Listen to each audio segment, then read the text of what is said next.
right, welcome to another Tuesday morning talk, and I'm coming to you from Cancun, Mexico. I need a little break from the grind, but I'm still here grinding too. And today, what I want to talk about is, are you a scrappy entrepreneur, or just trying to define what that means? All right, so um, we all know that you need to have some disciplines in place. You need to be able to protect your reputation. You need to be able to have the discipline to develop good credit. You need to also have a good discipline for saving money. These things you just have to have. But in situations where you don't fit inside of the normal themes that are taking place, like for me, I didn't have access to capital markets, and even, some of it might have been psychological. I think some of it was psychological and some of it was systematic, right? But regardless, I didn't go down the normal routes of acquiring the capital that I needed for the ventures that I put in play. So I used other means of financing all my endeavors.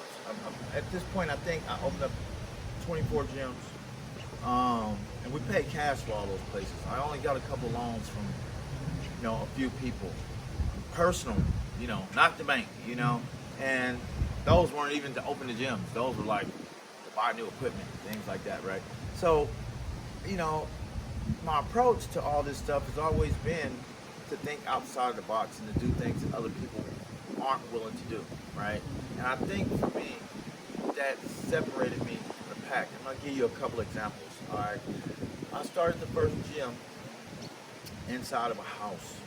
All right, so our house that we lived in, I took the dining room and turned that into a gym, and then I trained 4 or 5 people, and then the 4 or 5 people turned into 8 people, and then I looked up one day, and over the weekend, I'll end up making like $3,000 for the weekend, and I started thinking to myself like, hey, it seems like these people like what you're doing, because they're not coming to the gym for one. They come to this little room and they paying me full price to come to this little room.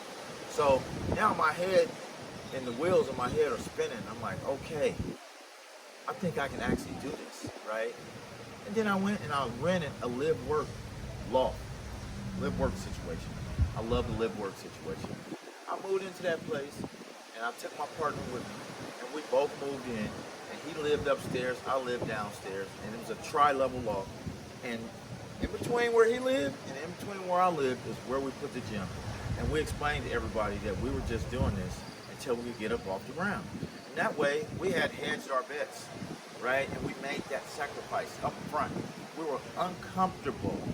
Not that uncomfortable, but we were definitely uncomfortable for 3 or 4 months. Then I moved him out back to our old apartment, because we kept that one because it was good rent. Moved him over there, and then I moved upstairs. And then we started getting complaints from the neighbors upstairs, and I had to rent that place. So I ended up with the whole wing of that building, right?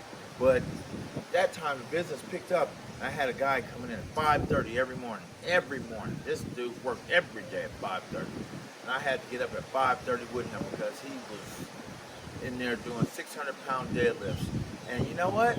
I just ate it because it was absolutely no way that I could fail going down this path.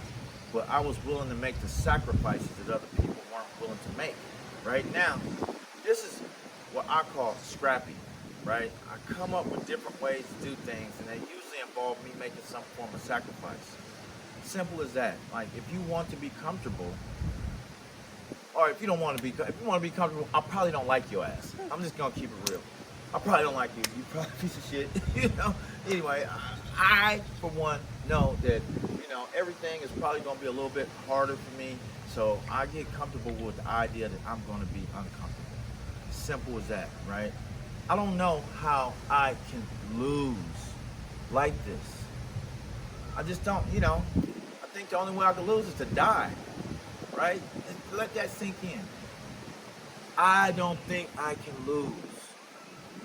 I would have to be dead, like out of here, So long as I'm breathing, as long as I can communicate, I feel like I got a good chance of completing the task that I set out to achieve. Simple as that. But the willingness to make the sacrifice, this is something that you have to have, right? Or daddy's money, one or other, right? Either willingness to make the sacrifice or daddy's money. And I'm gonna tell you, if you're working with daddy's money, I'm gonna kick your ass straight up. You know, I'm gonna kick your ass around the block, man. You know, because I don't know how you develop these traits other than developing them, right? I don't know if I was born with it. I don't know, but I do know that I had a bunch of challenges that put me in a position where, you know, when I look at what the alternative is gonna be, there's no alternative, right? So either gonna be feast or famine for me. And I'm sitting there thinking this like, dude, either you're gonna be successful or you're gonna work with people who don't respect you. Simple as that. I can't live like that. I'm not willing to do that. So if you're out there, I'm talking to you, right? If you feel like this, do something with it, right? If you feel disadvantaged, disenfranchised, you know, there's something you can do about it. You should have a different gear than the rest of these motherfuckers, right? Turn that shit on. Turn it on. Quit playing, right? I'm not playing. I'm going right now. This is my year. I'm taking everything I want. I'm taking it like that. And I'll be like this.